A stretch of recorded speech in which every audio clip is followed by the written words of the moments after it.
Praise the lord. అందరికీ వందనాలు తెలియజేస్తున్నాను. ఈరోజు దేవుడు ఇచ్చినటువంటి వాగ్దానము కీర్తనల గ్రంథము 27వ దావీదు కీర్తన 10వ వచనంలో వ్రాయబడినట్టుగా, నా తల్లిదండ్రులు నన్ను విడిచినను యెహోవా నన్ను చేరదీయును. అవును, ఒక్కొక్కసారి తల్లి తండ్రి మనల్ని విడిచి వెళ్ళిపోయిన పరిస్థితులు వస్తూ ఉంటాయి. కానీ దేవుడు మాత్రం నేను ఎప్పుడూ కూడా విడిచిపెట్టాడు. ఏ క్షణంలోనూ విడిచిపెట్టాడు. నువ్వు కష్టంలో ఉన్నా సంతోషంలో ఉన్న ఆయన మాత్రం ఎప్పుడూ నీ ప్రక్కనే ఉంటూ ఉంటాడనమాట. నిజమే. ఒక్కొక్కసారి ఈ లోకాన్ని విడిచి తల్లిదండ్రులు వెళ్ళిపోవచ్చు, లేకపోతే దూర దేశాల్లో ఉండడం వల్ల నీకు దూరంగా ఉండి ఉండొచ్చు. గొడవలు కోపాలు తాపాలతో తల్లిదండ్రులు మనల్ని విడిచి పక్కకి వెళ్ళిపోవచ్చు కదా.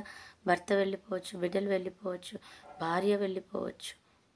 కానీ దేవుడు మాత్రం నేను ఎప్పుడూ విడవను, ఎడబాయని వాడిగా నీ వెన్నంటి ఉండి నిన్ను చేరదీస్తూ ఉంటాడంట. నీ కష్టంలో నిన్ను చేరదీస్తాడంట.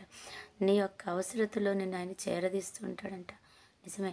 ఆయన అంతగా ప్రేమిస్తున్నా మనం ఒక్కొక్కసారి దూరంగా వెళ్ళిపోతూ ఉంటాం కదా. ఆయనను విడిచిపెట్టిన వారిగా ఆయనకు దూరంగా బ్రతకాలని ఇష్టపడుతూ ఉంటాం.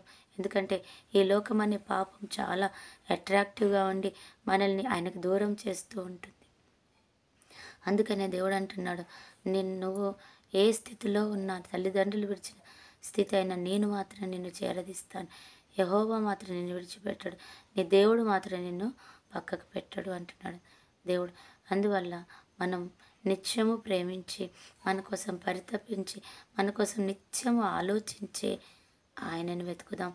ఈ లోక స్నేహము, ఈ లోక ప్రేమ ఆయనతో సరిపాటి కాదు. నిజంగా ఏదైనా కష్టం వచ్చినప్పుడు, ఏదో పరిస్థితి వచ్చినప్పుడు తల్లిదండ్రులాగా విడిచిపెట్టి వెళ్ళిపోవచ్చు స్నేహితులు, బంధువులు, ప్రేమించిన వారు. ఈ కష్టం వచ్చినప్పుడు, మనకు శోధన వచ్చినప్పుడు అందరు దూరం అయిపోవచ్చు. కానీ సంతోషం వచ్చినప్పుడు, డబ్బు వచ్చినప్పుడు కానీ అందరి దగ్గరికి వస్తారు. మన సంతోషంగా ఉన్నప్పుడు అందరు వస్తారు. మన సంతోషంగా ఉన్నప్పుడే మన దూరం చేస్తారు. కానీ నీ సంతోషంలో కంటే నీ దుఃఖంలో ఇంకా ఎక్కువగా చేరదీసే దేవుడు నీకు తోడుగా ఉన్నాడు. ఆయన అనుసరించు, సంతోషంగా ఉంటావు. అటు కృపా దేవుడు మనకి ఇచ్చునుగాక. ఆమేన్.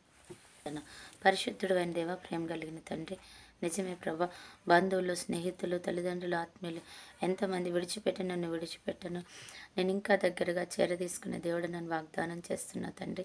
ఈరోజు ఎంతమంది అయితే ఆ పరిస్థితిలో ఉండి కన్నీరు కారుస్తున్నారో ప్రభా, కానీ నేను నీ చెంతనే ఉన్నాను నా కుమారుడా కుమార్తె అంటున్నావు తండ్రి. నేను నీలోనే ఉంటున్నాను, నీతోనే ఉంటున్నాను అంటున్నావు తండ్రి. అటువంటి ఆదరణ, అటువంటి సమాధానం, అటువంటి కృప వీళ్ళందరికీ మీరు దయచేస్తున్నందుకు వందనాలు చెల్లిస్తున్నాను. ఈరోజు ఎంతమంది ఒంటరి అనుకుంటున్నారో వారి చెంతనే ఉన్నందుకే కృతజ్ఞతలు చెల్లిస్తున్నాం. అలాగే ప్రభా యేసయ్య, ఈరోజు బర్త్డే, మ్యారేజ్ డే జరుపుకుంటున్న బిడ్డలను కూడా జ్ఞాపకం చేసుకొని దీవించండి.